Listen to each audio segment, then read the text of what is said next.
इस सत्र में हम लोग 7वें श्लोक में प्रवेश करेंगे। यहाँ भगवान श्री कृष्ण आहार के संबंध में बताते हैं, भोजन के संबंध में। आहारस्त्वपि सर्वस्य त्रिविधो भवति प्रियः यज्ञस्तपस्तथा दानम तेषां भेदमिमं शृणु। अपनी अपनी प्रकृति के अनुसार सबका प्रिय आहार भी 3 प्रकार का होता है। उसी के अनुसार यज्ञ, तप तथा दान भी 3 प्रकार के होते हैं। उनके भेद अब तुम मुझसे सुनो। मतलब मनुष्य का स्वभाव, उनके क्रियाकलाप जो भी दिखाई देते हैं, इन सब में हम लोगों को ये पता लगता है कि प्रत्येक की जीवन शैली अलग अलग है और उस जीवन शैली के अनुसार प्रत्येक का प्रिय आहार, उसके मित्रगण, उसके मन की भावनाएं, उसके जीवन विषयक दृष्टिकोण, उसके स्वभाव की श्रेणी की ओर इशारा करते हैं कि वो किस श्रेणी का, किस तरह का व्यक्ति है। मतलब कोई भी व्यक्ति, उसका जो स्वभाव, उसके जो क्रियाकलाप हैं, वह उसके अंदर के संस्कारों के कारण है। जैसा व्यक्ति का स्वभाव, जैसी उसकी प्रवृत्ति, वैसे ही उसका आहार मिलेगा, वैसे उसके मित्रगण मिलेंगे, वैसे परिवेश में वह व्यक्ति रहेगा, वैसी भावनाओं को व्यक्त करेगा, उस तरह के विचार उसके सामने दिखाई देंगे।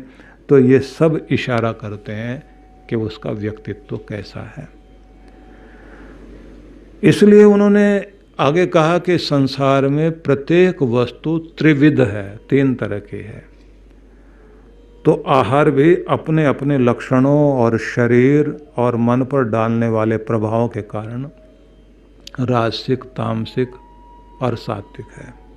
प्रत्येक व्यक्ति के जीवन पर उसके अंदर जैसी प्रवृत्ति होती है, भोजन भी उसके अनुरूप होगा और उसी के अनुरूप फिर उसके विचार बनेंगे, वैसा व्यवहार करेगा, लक्षण भी वैसे दिखाई देंगे। लक्षणों से देख करके पता लग सकता है कि ये आदमी सात्विक है, राजसिक है या तामसिक है।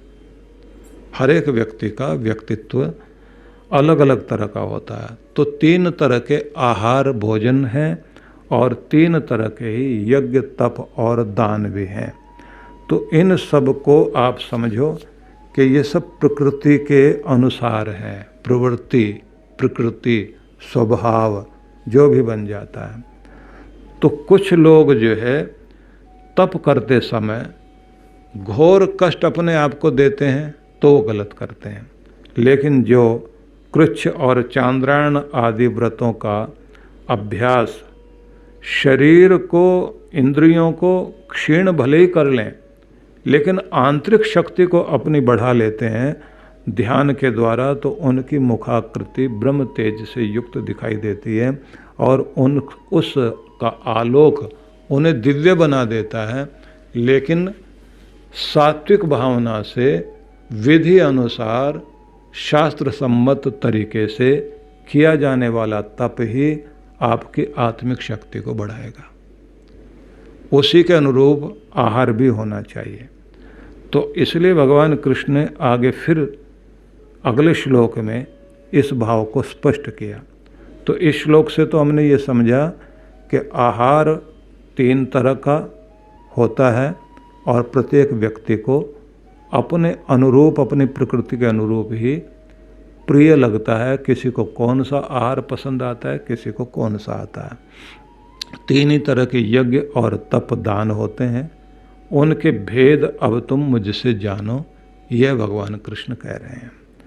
तो अब 8वें श्लोक में उन्होंने इस भेद को समझाया है। अब इसमें हम देखेंगे आयु, सत्व, बल, आरोग्य, सुख, प्रीति, विवर्धन, रस्या, स्निग्धा, स्थिरा, हृदय, आहार, सात्विक, प्रिय। आयु, सत्व मतलब शुद्धि, बल, आरोग्य, सुख और प्रीति को बढ़ाने वाले खाद्य पदार्थ जो रस से युक्त, स्निग्ध, चिकनाई आदि से युक्त हैं, स्थिर और मन को प्रसन्न करने वाले हैं, ऐसे जो आहार हैं वो सात्विक पुरुषों को पसंद आते हैं। अब इसको थोड़ा समझ लेते हैं क्योंकि यह बड़ा प्रसिद्ध श्लोक है। सात्विक लोगों को कौन सा आहार पसंद होता है?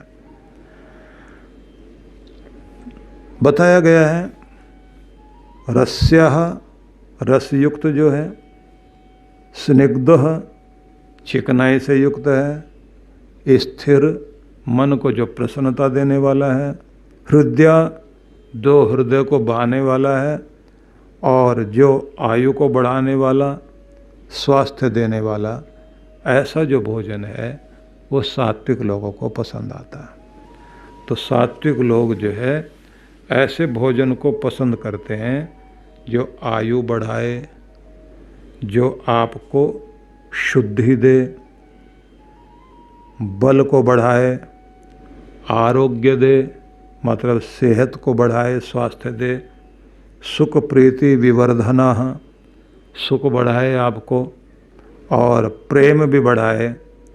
ऐसे जो भोजन हैं उन सबको सात्विक लोग पसंद करते हैं।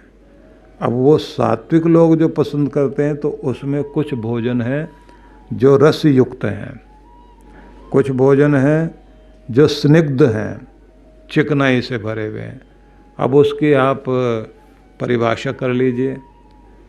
चिकनाई वाले जो भी होते हैं, जितने भी घी, तेल, मलाई और खोया आदि से बने हुए पदार्थ हैं, उनमें मिठाई भी हो सकती है, भोज्य पदार्थ अनेक तरह के हो सकते हैं, और जो रस देने वाले भोजन हैं।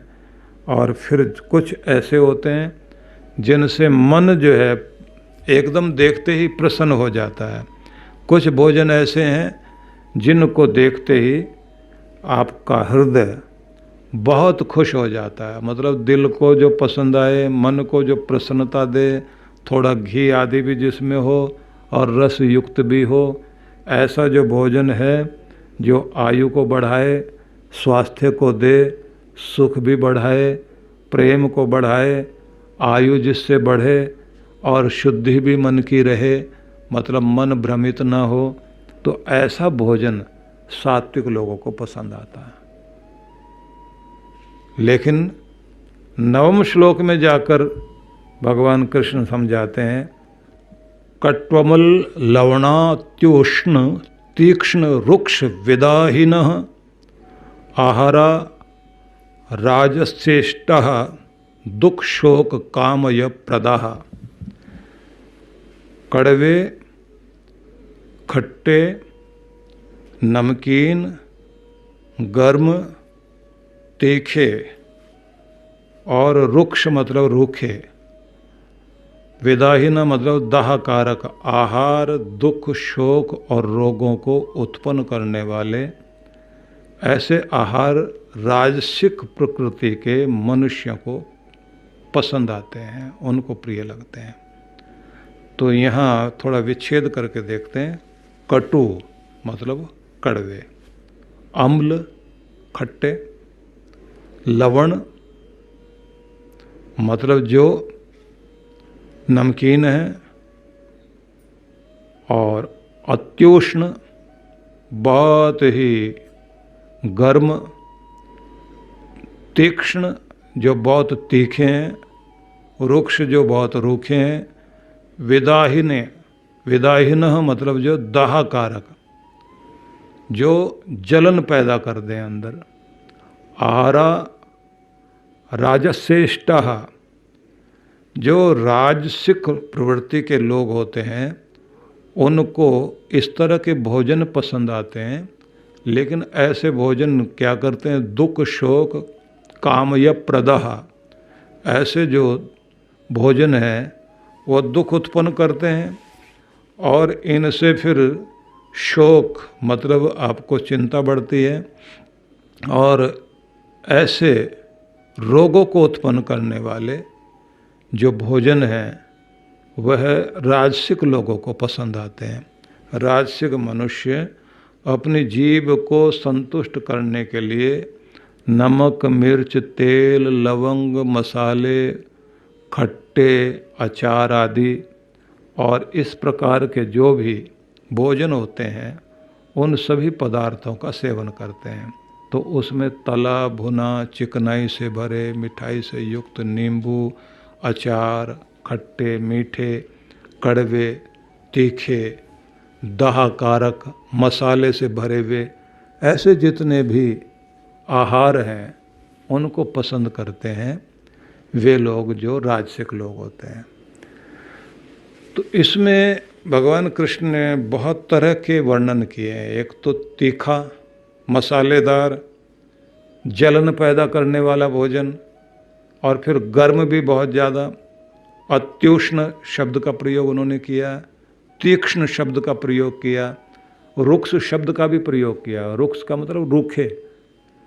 कुछ भोजन ऐसे भी होते हैं जो इतने रूखे होते हैं कि गले में जो है व्यक्ति के ऐसे बैठ जाते हैं, आँख से पानी चल रहा होता है, सांस लेना भी मुश्किल हो जाता है, लेकिन उसके बाद भी उसको खाना नहीं छोड़ते, वो खाते रहते हैं, उनको पसंद आता है।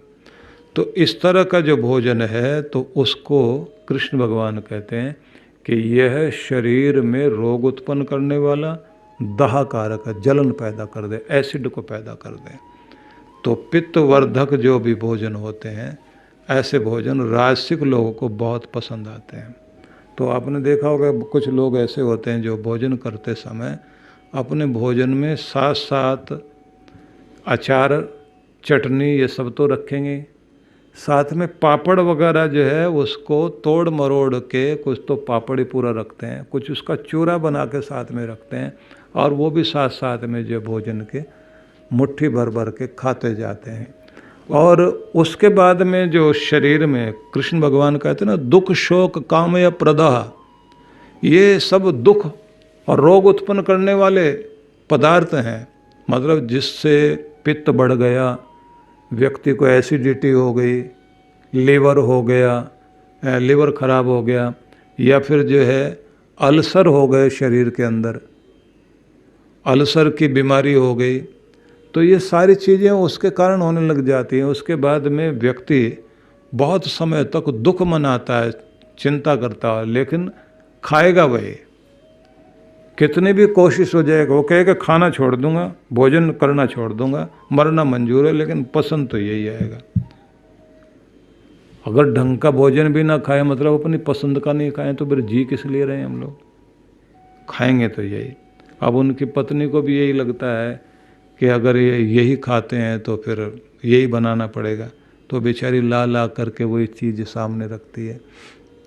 और फिर ऐसे जो लोग होते हैं उनको डॉक्टर बता भी दे कि तुमने जो है इतना भोजन, थोड़ा सुबह, इतना शाम, इतना ये, तो उसके बाद भी वो जो इतना डॉक्टर ने बताया है उतना तो खाते हैं। उससे पहला और बाद में भी जो अपना खाना है वो खा के आते हैं, और वो कहते हैं जो आपने बताया था वो तो भोजन के साथ हमने ले लिया। तो वो पूछते हैं भोजन के साथ मतलब, बोले ये तो हम समझते थे आपने दवाई बताई है, बाकी जो हम खाते हैं वो तो खाते ही हैं। तो आप इससे समझ सकते हैं कि ऐसे लोगों का या तो वेट बढ़ेगा, फैट बढ़ेगा, या फिर उनके रोग बढ़ेंगे। 10वें श्लोक में जाकर के फिर कृष्ण भगवान तीसरी तरह की कैटेगरी, मतलब श्रेणी, उसके संबंध में बताते हैं। यात यामम गत रसम पूति पर्यूषितम च यत उच्छिष्टम अपि चामेध्यम भोजनम तामस प्रियम। कहा है कि यात यामम, यहाँ मैं संस्कृत के शब्दों का एक एक करके अर्थ करना ठीक समझूंगा, जिससे जो है इसे पूरी तरह समझ सकें। यात यामम का अर्थ होता है एक प्रहर पहले बना हुआ, मतलब बासी भोजन। गत रसम, नीरस भोजन। एक प्रहर पहले बना हुआ भोजन जिसका रस नहीं रहा नीरस भोजन गत रसम, और पूति पर्युषितम चयत, जिसको आप अपवित्र भोजन कहेंगे और बासी भोजन कहेंगे। पर्युषितम जो बहुत पुराना बासी भोजन है, उच्छिष्टम जो झूठा भोजन है, अमेध्यम कहेंगे जो अपवित्र दुर्गंध युक्त है। ऐसा भोजन जो है तमोगुणी लोगों को पसंद आता है। तो इसको थोड़ा सा और समझ लेते हैं। यात यामम शब्द को थोड़ा समझ लीजिए। प्राचीन काल में काल गणना की एक पद्धति थी। उस पद्धति में ये माना जाता है कि एक दिन जो है 8 यामों में बटा हुआ है। एक याम जो है वो 3 घंटे का माना जाता है। तो इससे आप अर्थ समझिए, यात यामम का मतलब हो गया 3 घंटे पहले बना हुआ भोजन। गत रसम जिसका रस ही खत्म हो गया हो। अब इसको आप अगर देखें तो समझ में आएगा कि बहुत सारा जूस ऐसा होता है जिसको आप जो है गिलास में रख लिया और उस पर सूरज की किरणें पड़ने लग गई और आपने उसको रखा हुआ, तो उसके जो विटामिन्स, प्रोटीन्स और जो भी उसके जो पोषक तत्व होते हैं वो कुछ देर रखने से नष्ट हो जाते हैं। इसी तरह से जिन लोगों ने भोजन को पकाया और इतना पका दिया, गत रसम उसको नीरस बना दिया, मतलब उसको मृत भोजन कर दिया, उसके जो पौष्टिक तत्व है वो नष्ट हो गए। कुछ लोग ऐसा भोजन बनाते हैं या उसको सड़ा करके भोजन को तैयार करते हैं। तो ऐसे भोजन करने वाले लोग भी हैं। तो मैं एक पूरा प्रदेश देखता हूँ ऐसा, बल्कि 2 प्रदेशों को मैंने देखा है जहाँ बासी चावल को सड़ा करके और फिर उसका भोजन बना करके वो लोग खाते हैं। कुछ ऐसे स्थान भी देखे हैं पहाड़ी क्षेत्र में जो एक तरह की चर्बी से जो है वो भोजन को पकाते हैं, और जब वो पका रहे होते हैं आप वहाँ के पास से निकल नहीं सकते, इतनी दुर्गंध होती है, भयंकर दुर्गंध होती है।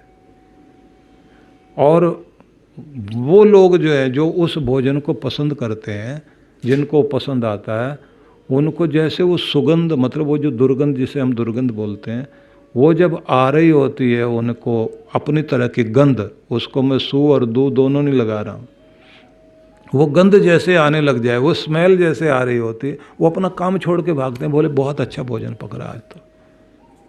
और आपकी हालत ये हो जाएगी कि आप वहाँ खड़े नहीं हो सकते। तो जो तिब्बत से आए हुए कुछ लोगों के भोजन को मैंने देखा कि उनके भोजन में कुछ चाइनीज़ टाइप के जो लोग होते हैं उनके भोजन में मैंने देखा वो खास तरह की एक चर्बी मिला करके भोजन पकाते हैं, बड़ा विचित्र होता है। तो अलग अलग देशों में और ऐसे जहाँ जो है वो कोई मछली वगैरह पकाते हैं जहाँ इतनी दुर्गंध उसकी आएगी कि जो लोग बेचारे वो नहीं खाते तो वो स्मेल बर्दाश्त नहीं कर सकते। और थाईलैंड जैसे देश में आप जो है वहाँ के बच्चों के बीच में जो अपने भारतीय बच्चे हैं, जब वो दूध पी के जाते हैं तो वहाँ वाले मांसाहारी बच्चे कहते हैं इसके पास नहीं बैठना, इसके शरीर से जो दूध की स्मेल आ रही है, बहुत बर्दाश्त नहीं हो रही है हमको, उनको आपसे स्मेल आ रही है। तो बहुत तरह का जीवन जीने वाले संसार में लोग हैं और उन सब के भोजन करने के तरीके भी अलग हैं। लेकिन जो तमोगुणी लोग हैं, दुर्गंध वाला भोजन उनको स्वादिष्ट लगता है, और ऐसे जो रात भर का रखा हुआ भोजन है, पर्युषितम भोजनम कह लीजिए, ऐसा जो भोजन, उच्छिष्ट भोजन, दूसरे का झूठा, एक साथ सारे मिल कर के खाएंगे, वो कहते हैं प्रेम बढ़ता है इससे। लेकिन किस व्यक्ति के शरीर के रोग किसको किस तरह लग जाएं, इस बात का ध्यान नहीं रखते। कृष्ण भगवान कहते हैं कि इस प्रकार से यह तामसिक लोगों का प्रिय भोजन है, जिसको उन्होंने बताया कि जो यात यामम एक पहर बना हुआ भोजन है, नीरस भोजन है, बासी भोजन है, उच्छिष्ट भोजन है, जिसको उन्होंने अमेध्य भोजन भी कहा, अपवित्र भोजन। ऐसे जो भोजन को पसंद करने वाले लोग हैं वो तामसिक लोग गिने जाएंगे, कि वो तामस प्रिय कहलाएंगे, कि उनको उस तरह की चीज़ें ही अच्छी लगती हैं। कुछ इस तरह के आसव और इस तरह के चीज़ें भी बनाई जाती हैं जो किसी चीज़ को सड़ा करके बनाई जाती हैं, लेकिन आयुर्वेद में उनका अलग तरह से उपयोग है। भोजन में कृष्ण भगवान ने इस बात पर बल देते हैं कि तामसिक भोजन से बचना चाहिए, सात्विक भोजन आपके जीवन के लिए लाभकारी है। तो ये 10 श्लोक आज हम लोगों ने सुने हैं और अब हम अगले सत्र में 11वें श्लोक में प्रवेश करेंगे। गीता का यह अध्याय जिसमें हम सभी इस समय 11वें श्लोक से आज की चर्चा को प्रारंभ करने लगे हैं। 17वां अध्याय है और बड़ा महत्वपूर्ण अध्याय है। इस अध्याय में अभी 10वें श्लोक तक हमने 3 प्रकार के आहार के संबंध में जाना। अपनी अपनी वृत्ति और प्रकृति के अनुसार लोग आहार करते हैं और वह हमारे जीवन पर बहुत बड़ा प्रभाव डालता है, क्योंकि अन्न से मन पर बहुत बड़ा प्रभाव पड़ता है। अन्न का मन पर, पानी का वाणी पर, और संग का रंग जो है वो भी बहुत बड़ा हमारे जीवन में आता है, जिससे हमारे व्यक्तित्व पर, विचारों पर, जीवन जीने पर, जीवन शैली पर भी असर पड़ता है। इसी रूप में ये भी ध्यान रखने वाली बात है कि दूसरों के संग रहने से, आहार से और इस प्रकार के वातावरण से हम लोगों की एक अलग तरह की दिशा बदल जाती है। जिस डायरेक्शन में, जिस दिशा में हम काम करने लगते हैं, फिर उसी के अनुसार हमारी दशा भी बदलती है और उस दशा के अनुसार फिर हम अपने आप को मानते हैं कि हमारा भाग्य ऐसा हो गया या जीवन ऐसा हो गया। सारी चीज़ें हमारे जीवन को प्रभावित करती हैं। तो आहार सात्विक होना चाहिए, आयुष्य को बढ़ाए, स्वास्थ्य हमारा ठीक रहे, रोगग्रस्त न हो और हमारा मन भी अन्न से पवित्र बना रहे। इस पर भगवान श्री कृष्ण ने बहुत जोर दिया, लेकिन फिर भी ये बताया कि अलग अलग श्रेणी के लोग संसार में हैं और अभिरुचि भी सबकी अलग अलग है। इन तीन चीज़ों का वर्णन बहुत अधिक रूप से किया है। श्रद्धा को 3 तरह का बताया है, 3 प्रकृति के गुणों को बताया है और इसी तरह से अब यज्ञों को भी, यज्ञों के त्रिक का भी वर्णन करते हैं। त्रिविध यज्ञों के विषय में बता रहे हैं, जो 11वें श्लोक से हम लोग चिंतन करेंगे। अफलाकांक्षिभिर् यज्ञो विधि दृष्टो य इज्जते यष्टव्यम मे वेति मनः समाधाय सह सात्विकः। वही यज्ञ सात्विक है जो निष्काम भाव से और निष्ठा और विधि विधान से युक्त, मतलब शास्त्र के निर्देशानुसार जो यज्ञ कर्तव्य समझकर किया जाता है, वही यज्ञ सात्विक यज्ञ माना जाएगा। सात्विक जन फलाकांक्षा के बिना निस्वार्थ भाव से यज्ञ करते हैं अपना कर्तव्य समझकर। इसलिए उनके यज्ञ में शास्त्र विधि भी महत्वपूर्ण रहती है और निष्काम भाव से यज्ञ को करते हैं। इसलिए ऐसे जो यज्ञ हैं उनका अपना लाभ है। तो अब आइए इसकी थोड़ी सी व्याख्या और सार हम लोग समझ लें। देखिए, यज्ञ को कहा गया है, यज्ञ वही श्रेष्ठतम कर्म। संसार का जो श्रेष्ठतम कर्म है वो यज्ञ है और संसार की सबसे प्राचीन पूजा पद्धति जो है वो अग्नि पूजा की पद्धति है। उस पद्धति में आहुति देकर व्यक्ति पर्यावरण के प्रति और पर्यावरण के जो देव हैं उनको तृप्त करता है, जिससे जीवनी शक्ति प्राणी मात्र की ठीक रहे। यहाँ ये माना जाता है कि पूरी सृष्टि में एक यज्ञ चल रहा है और ये यज्ञ जो है आदान प्रदान का है, जिसको वेदों में कहा देहि में ददामि ते। यजुर्वेद में ऐसा कहा है कि भगवान ये कहते हैं कि तुम मुझे दो जिससे तुम्हें दिया जा सके। आदान प्रदान का यह क्रम संसार में चलता है और इसी से हमारे प्रेम की अभिवृद्धि होती है। यज्ञ हमारे प्रेम को बढ़ाता है। जहाँ माता पिता बच्चों के लिए कर रहे हैं, बच्चे माता पिता के लिए कुछ कर रहे हैं, तो वहाँ प्रेम की अभिवृद्धि भाई भाई के लिए करता है, दोनों एक दूसरे के लिए ध्यान रखते हैं। तो यह आदान प्रदान एक यज्ञ है। इसको अलग से वेदों में एक और शब्द से भी कहा, अयम यज्ञो भुवनस्य नाभि। पूरी सृष्टि की नाभि मतलब केंद्र धुरी यज्ञ ही है, यज्ञीय भावना है जिस पर संसार टिका हुआ है। और उस यज्ञीय भावना में महत्वपूर्ण चीज होती है इदम न मम। यह आहुति मैंने परमात्मा के लिए दी है। इदम अग्ने इदम न मम, अग्नि को मैंने दी है, ज्ञान स्वरूप परमेश्वर को दी है। न मम, इसमें मेरा अपना कोई स्वार्थ नहीं है। बीच में जो भी हम मंत्र बोलते हैं तो आखिर में स्वाहा बोलते हैं, सु आह। यह मैंने उपयुक्त कहा, उचित कहा है। तो उस सब का मतलब ये होता है कि जो मैं कह रहा हूँ वो सोच समझकर उचित कह रहा हूँ कि इस मंत्र के माध्यम से मेरी भावना प्रकट हो रही है।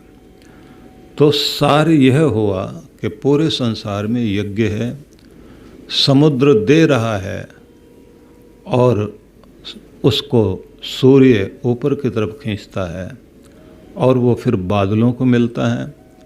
बादलों से फिर शुद्ध होकर वह धरती पर बरसता है जहाँ उसकी आवश्यकता है और फिर उससे अन्न उत्पन्न होता है। अन्न ही उत्पन्न हो ऐसा नहीं, जल फिर बहकर वहीं लौटता है जहाँ से गया था। मतलब दिया हुआ आपके पास वापस लौट रहा है। यह क्रम संसार में चल रहा है। हवाएं लगातार जीवनी शक्ति देती हुई चल रही हैं, व्यक्ति से परमात्मा तक और परमात्मा से फिर व्यक्ति तक, जीव मात्र तक, चारों तरफ ये क्रम चल रहा है कि इस भावना को जो सृष्टि में निस्वार्थ भाव से सब यज्ञ चल रहा है परमात्मा का, प्रजापति भगवान का, उसी तरह से परमात्मा के जो लाडले बच्चे हैं वो भी यज्ञ भावना से इस संसार में कार्य करते हैं। जहाँ स्वार्थ आकर रुक जाता है, स्वार्थ में व्यक्ति बंध जाता है, तो पानी अगर एक जगह इकट्ठा हो जाए, जो हम भोजन करते हैं वो भोजन आगे अपनी प्रक्रिया में बदले नहीं और वहीं रुक जाए, तो वहाँ से फिर बीमारी शुरू होती है और उस रोग से व्यक्ति जो है छटपटाता है, क्योंकि क्रम रुक गया। जहाँ भी कोई क्रम रुक जाता है बस वहीं वह यज्ञ नहीं रहता। इसलिए कहा गया है कि जो सात्विक लोग हैं, सच्चे हृदय वाले, सात्विक मन वाले, सात्विक अंतःकरण वाले लोग जो हैं वो यज्ञ तो करते हैं, क्योंकि यज्ञ सबके लिए माना गया है कि सबको करना है। एक सन्यासी के लिए माना गया है कि उसको उससे मुक्त कर दिया गया। लेकिन गृहस्थ और वानप्रस्थ व्यक्ति के लिए यज्ञ को अनिवार्य माना गया है और उसी रूप में ब्रह्मचर्य काल में भी किसी न किसी रूप में यज्ञ को करना चाहिए। और उपनिषदों में ऐसा भी वर्णन आया है कि अगर आपके पास द्रव्य न हो, साकल्य न हो और फिर यज्ञ करना हो, अग्नि भी नहीं कर आपके पास हो, तो आखिर में जाकर का जल से कर लो। कि जल से कैसे किया जाएगा, कोई पानी लेकर के आप पौधे में डाल रहे हैं और उसके बाद में आप पूरे ब्रह्मांड के लिए उस आहुति को देते चले जाओ। बोले अगर वो भी नहीं हो तो कहा गया फिर मानसिक रूप से करो, क्योंकि तुम्हारी भाव तरंगे ब्रह्मांड तक पहुंचने चाहिए, लेकिन यज्ञ नहीं छोड़ना। ये भी वर्णन किया गया है कि किसी समय में देवताओं ने जब यज्ञ को छोड़ दिया, मतलब यज्ञीय भावना को छोड़ दिया, तो देवों का बल कम हो गया और आसुरी वृत्तियां बढ़ गई। तो ये एक बहुत लंबी चौड़ी व्याख्या हो जाएगी। तो 4 तरह के कर्म जो है व्यक्ति करते हैं। जिन 4 तरह के कर्मों को हम लोग इस तरह से कहेंगे कि एक कर्म वो है जिसको काम्य कर्म कहते हैं, दूसरे कर्म वे कहलाते हैं जिसको निषिद्ध कर्म कहते हैं, और तीसरे कर्म वे होते हैं जिनको हम नित्य कर्म कहते हैं, और चौथी तरह के कर्म होते हैं जिनको नैमित्तिक कर्म कहते हैं।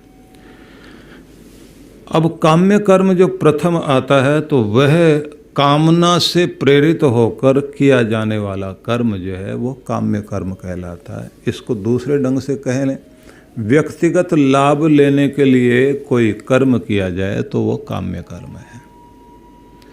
तो काम्य भावना से अगर यज्ञ करते हैं तो फिर वो सात्विक नहीं रहता, फिर वो कहीं राजसिक स्थिति में पहुंच जाता है।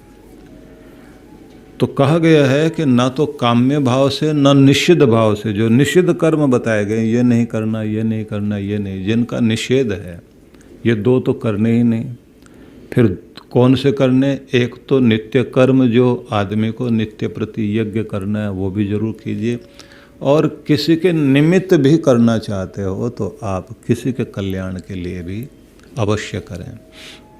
जब आप किसी के निमित्त बैठ कर के पाठ पूजा करते हैं तो ये बड़ी अद्भुत बात है कि उसको तो लाभ होता ही होता, आपके पाप कट रहे होते हैं, आपके दोष हट रहे होते हैं, क्योंकि आपकी भावना शुद्ध है। तो इसलिए कुछ शब्द यहाँ हैं जो इस श्लोक के हैं, जिनको आप संस्कृत के अनुसार उनके भाव भी समझ लीजिए, क्योंकि अनेक बार हम लोगों को तो जब आनंद आता है तो गीता को जैसे उसके श्लोक हैं वैसे ही आप पढ़ते चले जाएं, तो वैसे पढ़ने से जो ये व्याख्या करने में लोग इधर उधर घसीटते हैं अर्थों को, फिर वो नहीं महसूस होता। फिर आपको उसका जो यथार्थ रूप है, यद्यपि सभी अपने अपने गीता की व्याख्या करते समय यथार्थ ही बोलते हैं कि वास्तविक में तो हम ही अर्थ कर रहे हैं, शायद भगवान कृष्ण से पूछ के आए होंगे। लेकिन पढ़ने में जो है, जब आप पढ़ते हैं तो शब्द अपने आप अपना अर्थ खोलता है, और जब आपका ध्यान एकाग्र हो जाता है भगवान के साथ, फिर शब्द ब्रह्म जो है वो अपना विस्तार करता है। लेकिन सामान्य रूप से संस्कृत के शब्दों को ध्यान में रख करके आप उनके अर्थों को समझ लीजिए, क्योंकि कुछ शब्द यहाँ ऐसे हैं जो सामान्य रूप से लोगों को समझ में नहीं आते। एक ये तो सीधा ही अर्थ है, अफलाकांक्षी भी, वे लोग जो फल की कामना से रहित हैं। फल की कामना से करने वाले तो फलाकांक्षी होंगे, और अफलाकांक्षी उन्हें कहा जाएगा जो फल की कामना नहीं कर रहे हैं, मतलब जो फलाकांक्षा से, फल की इच्छा से रहित जो मनुष्य है, उनके द्वारा जो किया जाए, तो ये हो गया अफलाकांक्षी भी। दूसरा शब्द एक और है, विधि दृष्टः। इसको भी अर्थ समझ में आ जाना चाहिए।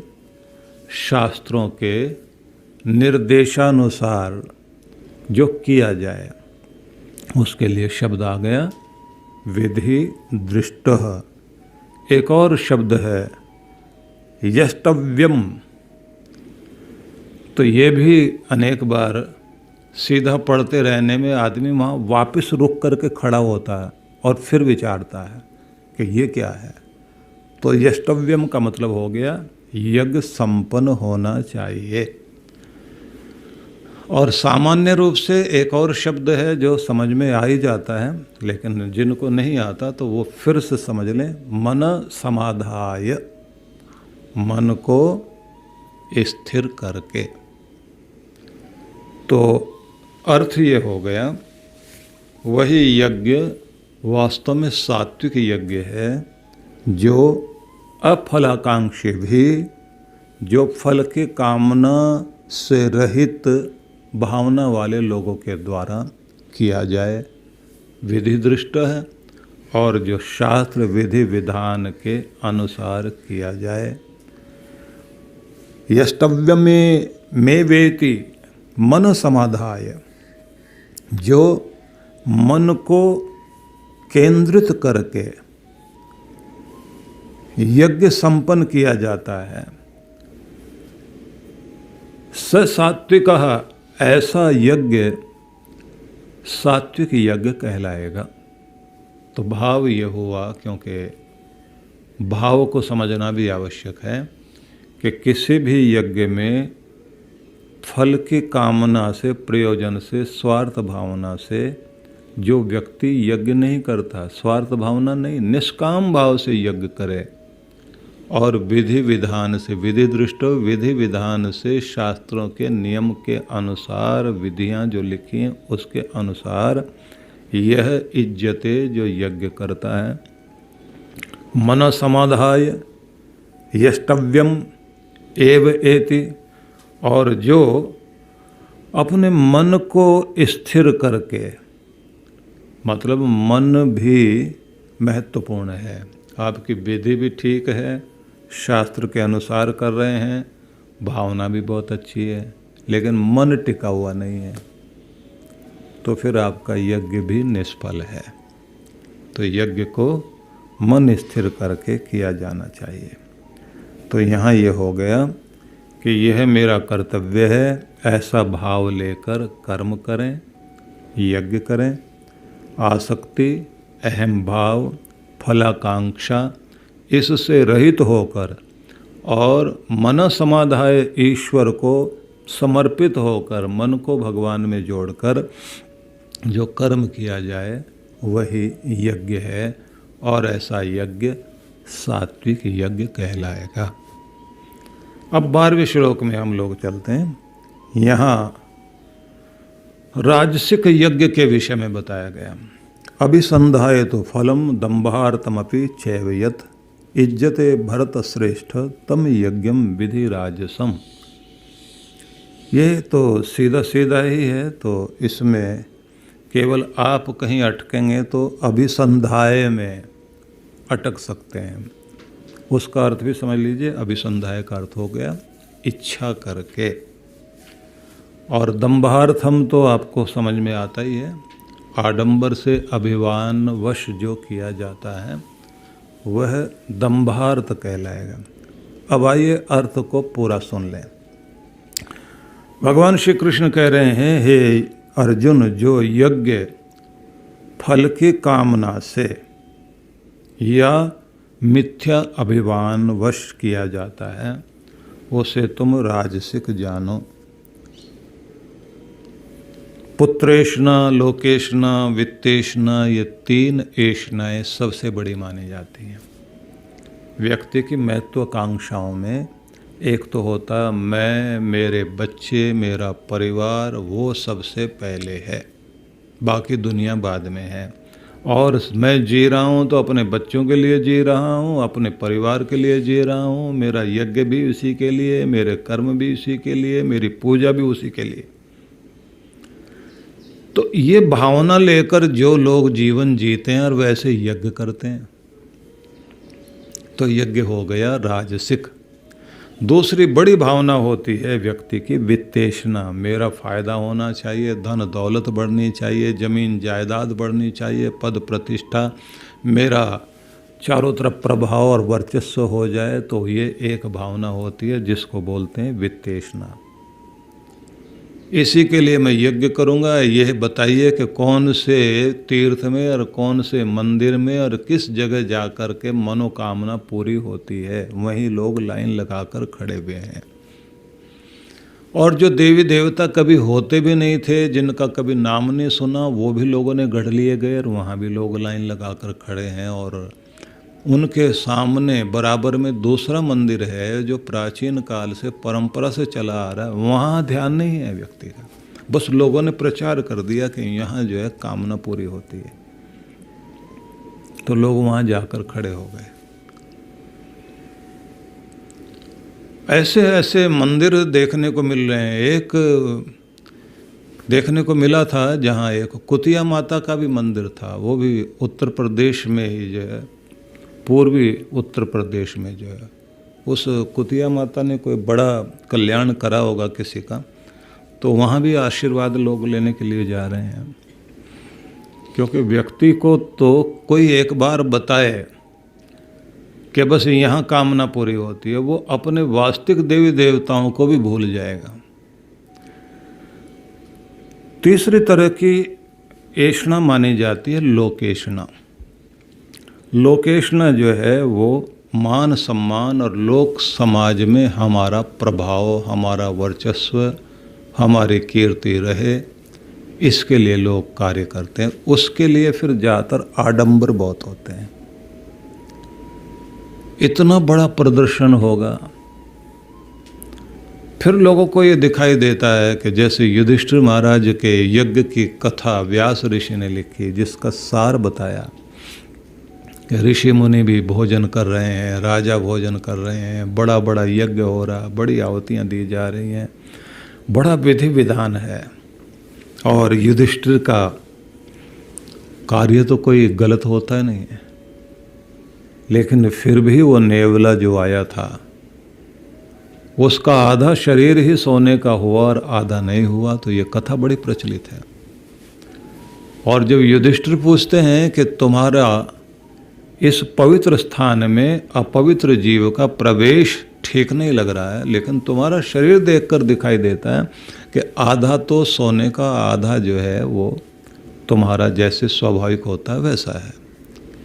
तो उसने कहा एक यज्ञ अकाल के समय में हुआ था, गरीब के घर में हुआ, जिसने अपना सारा भोजन जो 3 दिन के बाद उन्हें प्राप्त हुआ था, वो भोजन एक भूखे अतिथि को खिला दिया, और उस अतिथि ने मुंह में पानी लेकर जो कुल्ला की, उसके छींटे मेरे शरीर पर गिर गए थे, और जितने छींटे गिरे उतना भाग सोने का बन गया, मतलब सोने जैसा चमकने लग गया, और बाकी शरीर जो है काला दिखाई दे रहा है।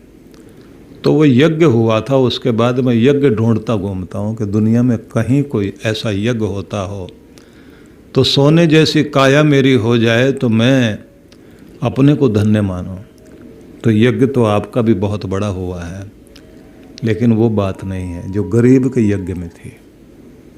अब यहाँ आकर पता लगता है कि किसी का प्रदर्शन वाला यज्ञ इतना महत्वपूर्ण नहीं होता, लेकिन जिसने प्रदर्शन भी नहीं किया पर कर्तव्य भावना से जब व्यक्ति अपने धर्म कर्म को भूल जाता है, मरते समय या प्राण आदमी के जान बाहर निकलने को हो, प्राण निकलने को हो, तब भी अपना कर्तव्य निभा रहा और धर्म न छोड़े। उस समय जो वो कर्तव्य कर्म कर रहा होता है तो उसको कहा गया, व्यास ऋषि ने इसको बताया कि ये सबसे बड़ा यज्ञ है, स्वार्थ भावना नहीं है। बड़ा वर्णन है क्योंकि यज्ञों का एक युग रहा है। अश्वमेध यज्ञ, सर्वमेध यज्ञ, विष्णु याग, रुद्र याग, सौम्य याग, न जाने कितने तरह के सौम्य याग करते रहे लोग श्रद्धा भावना से। और पंच याग करने की परंपरा तो प्रत्येक व्यक्ति के लिए हर दिन मानी गई है। तो यज्ञों का एक बहुत बड़ा विस्तार है जिसकी व्याख्या इस समय नहीं हो सकती। आज के सत्र में भी जो समय था उससे भी हम लोग बहुत आगे चले गए हैं। अगले सत्र में हम लोग फिर 13वें श्लोक में प्रवेश करें।